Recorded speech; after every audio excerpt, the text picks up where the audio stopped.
Hi everybody, this is Melissa Klein again, and what I'm going to show you next is something called, I don't know what it's called, I just think of it as letting the paint flow into plain water.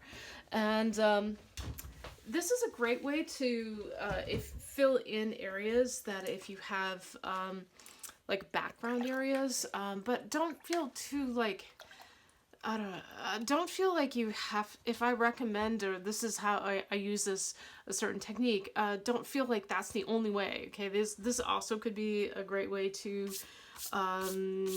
fill in trees or water or whatever, actually.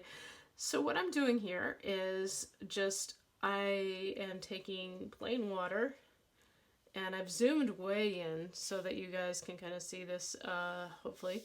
And I'm hoping there's going to be some nice little reflections that the water's picking up.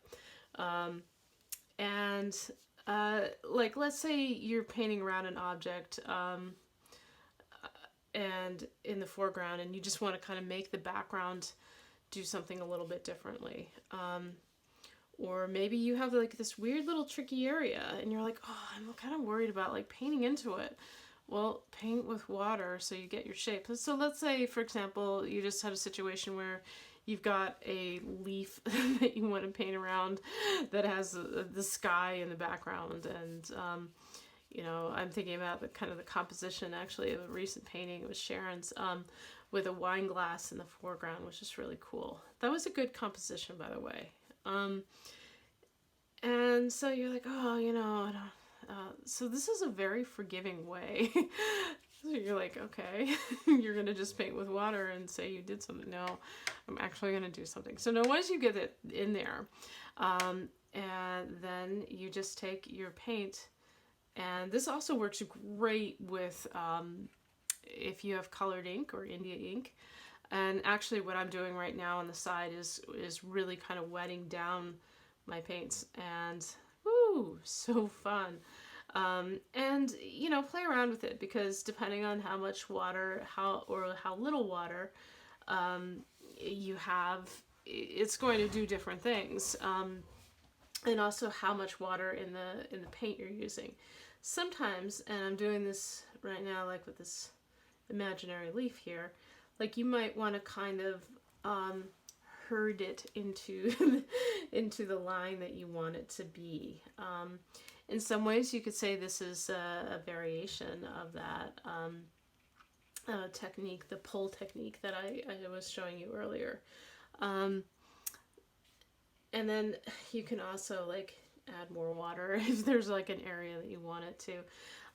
Even though the water is going like all the way to this edge here that I just kind of defined, it's still not quite, you know, depending on a lot of variables, even the weather, it will kind of, it'll flow into it more or less. And if it doesn't, the surprising thing is, and this is where the water technique is really very, very, very forgiving, is that you can just use your brush and keep moving it around in a very loose way. And the nice thing about this is that you have a lot of soft edges as a result. And, you know, I could talk a lot about hard and soft edges, but in a nutshell, hard edges tend to catch the eye. That's part of the reason why that like sort of leaf shape I have is sort of standing out. And soft edges tend to be more like something that blends in together. Yeah, but it's a wonderful way to either paint over existing things, or if you want to just try beginning your painting, like, okay, I want this to be background. And then you can always kind of define these edges of the objects once you know, once it dries and you can do it. It's great for also doing, you can do this over things as well. So, let's say on this one I want to make it more like, I kind of want to turn it upside down, but I know I want to stay on camera. So let's say, oh, I don't like, okay, you just want to add like more of a blue tone to this. And it will pick up in this case because the paint hasn't even had a lot of time to dry. Then I can just kind of do that technique. And it'll happen. And you see it'll flow like right up to where the water ends. You know, I think of this as like sort of a moon. Now I'm thinking of this as sort of like a moon-like thing. But then it'll flow out.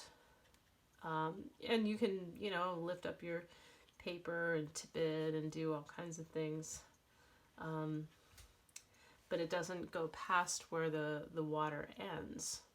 So it's a really cool way to kind of define things and add more depth and layers and all those cool things. All right, thank you so much for watching paint dry, and I really appreciate your time and attention. Have a fabulous day, and I will see you on Zoom.